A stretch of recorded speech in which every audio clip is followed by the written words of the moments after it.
Good morning, Tigers. All right, Tigers, I am here with Chapter 7 of The Mouse and the Motorcycle. As a reminder, this is Day 6 of your AMI packet. Today is Monday, March the 30th, and we are going to be reading Chapter 7, which is entitled The Vacuum Cleaner.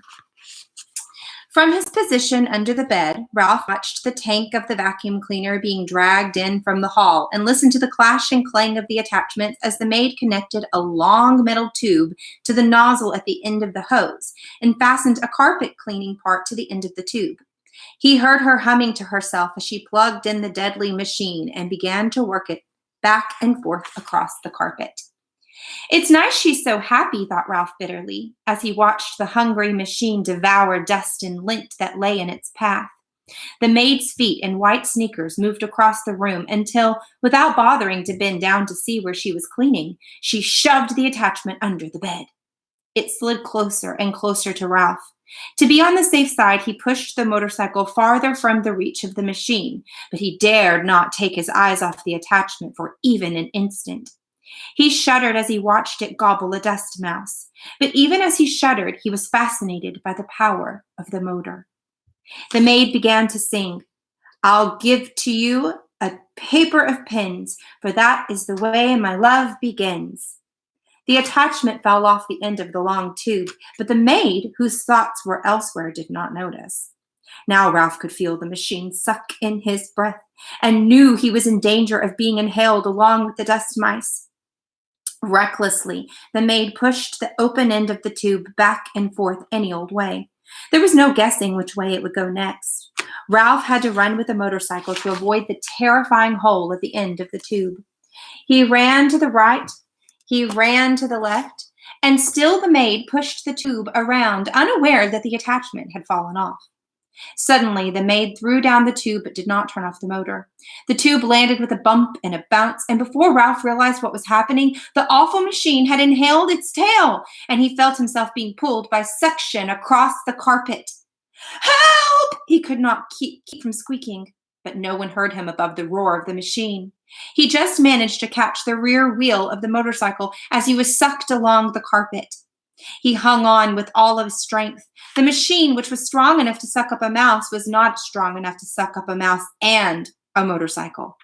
Ralph lay there on his stomach, hanging on for dear life and feeling his whiskers and fur swept back toward the machine.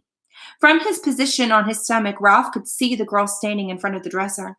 She was smiling at herself in the mirror and arranging her hair, dreaming, no doubt, of the busboy. Ralph despaired. There was no telling how long she would stand there in that silly way. With the vacuum cleaner motor making so much noise, the housekeeper was sure to think she was busy working.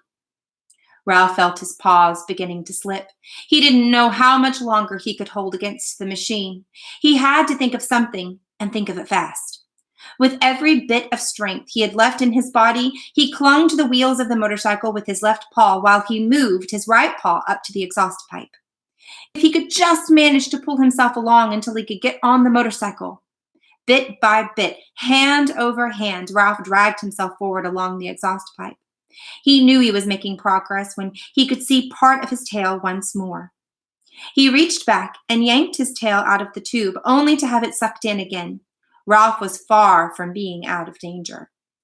"I'll give you the keys to my heart," the maid sang to herself before the mirror, now pulling her hair behind her ears, now piling it on top of her head, oblivious to the desperate struggle under the bed. Once Ralph's paw slipped from the exhaust pipe, and he thought he was a goner until he caught the rear wheel in time to save himself. Slowly he moved forward until his entire tail was free. Things were easier when he could brace his hind foot against the spokes of the rear wheel. Slowly he rose, clinging to the machine until he was able to grasp the hand grips and throw his leg over the seat. Ralph felt considerably safer sitting on the motorcycle and very much pleased with himself for having outwitted the vacuum cleaner. He was quite sure by now that the maid would never bother to look under the bed. He tried to move forward, propelling the cycle with his feet, but he found the suction from the motor behind him was too strong. This made him wonder if the motor on Keith's cycle was stronger than the pull of the machine behind him. The more Ralph thought about it, the more important it seemed to him to find out. "No, I won't. Yes, I will," Ralph argued with himself.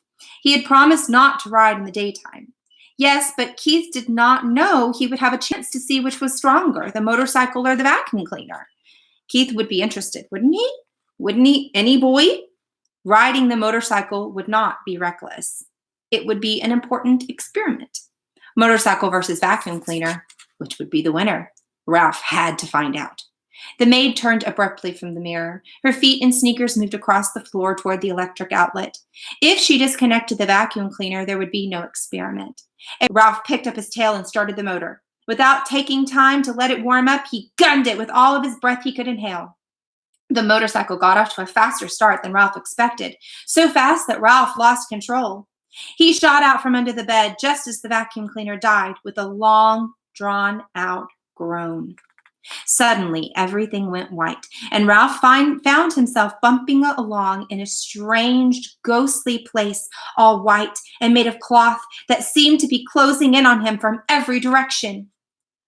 Ralph had ridden straight into a pillowcase thrown on the heap of laundry the maid had dropped on the floor, and the opening of the pillowcase had fallen shut behind him. Ralph had no idea which way was out.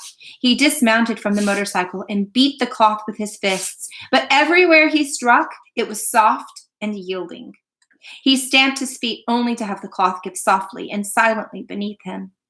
He began to wade through the pillowcase, tugging the motorcycle along behind him while he wondered why he had thought it so important to test the motorcycle against the vacuum cleaner. The light filtered through unknown layers of cloth was dim, and he sank to his knees in a bed linen with every step. When he came to a seam, he knew he had been wading in the wrong direction. "Drat," muttered Ralph. He turned, still dragging the motorcycle, and tried to retrace his footsteps, only to find he had no idea which way he had come. There were no landmarks. The clouds of cloth were white, billowy, and yielding in all directions. "Double drat!" He stamped his foot, only to find himself sinking deeper into the linen. From the swishing sounds he could hear outside, Ralph knew the maid must be unfolding clean sheets over the bed. He plodded on, dragging the motorcycle, without direction and with very little hope. "He promised to buy me a bunch of blue ribbons," sang the maid, "to tie up my bonny brown hair." Down the hall, a door opened. Ralph heard a muffled woof, and in a moment the click of a small dog's toenails on the bare floor at the edge of the hall carpet, followed by sniffing that was dangerously close. The little terrier began to bark.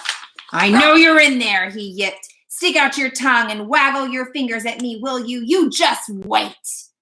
Paws began to scrape at the sheets and pillowcases as if the dog were trying to dig a hole. Ralph decided it was wiser not to talk back to the dog. He huddled, scarcely breathing, against the motorcycle.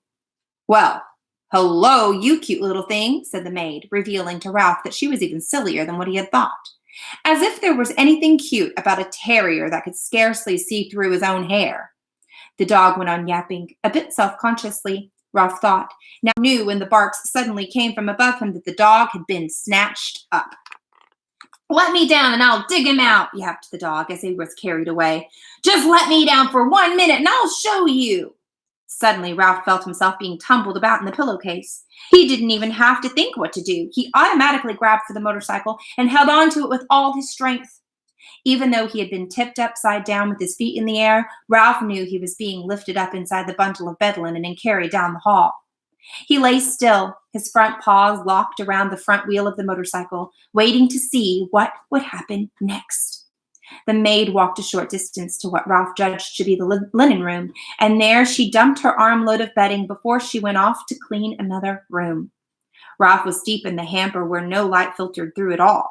These sheets and pillowcases were on their way to the laundry, and since he had no wish to be laundered any more than he had wished to be thrown out with the trash, there was only one thing for him to do: start chewing.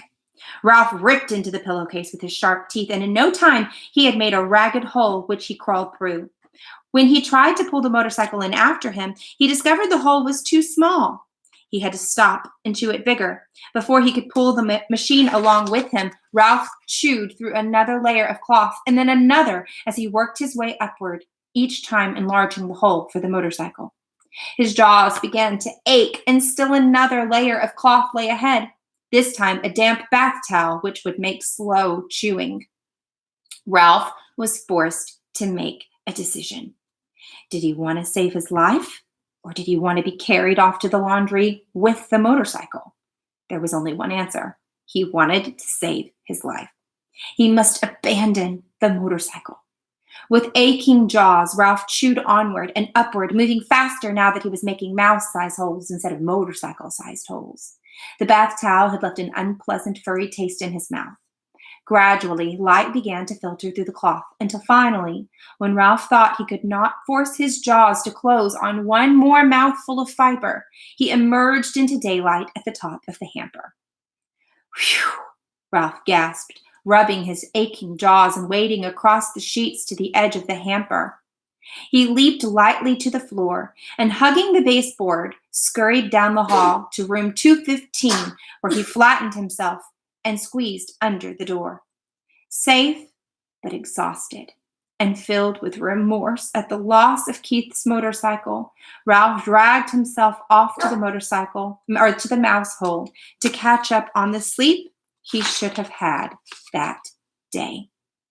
All right, guys, that is the end of chapter 7. So it's time to take out your AMI packet and complete day 6 of your AMI packets.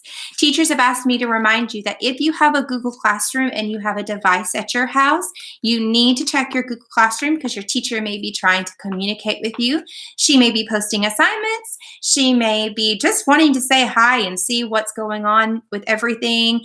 And so if you would check those Google Classrooms, your teachers would really, really appreciate it. All right, Tigers, I will see you tomorrow morning at 10 o'clock where we will be reading the next chapter in The Mouse and the Motorcycle. Go do those day 6 packets. Have a great day, guys.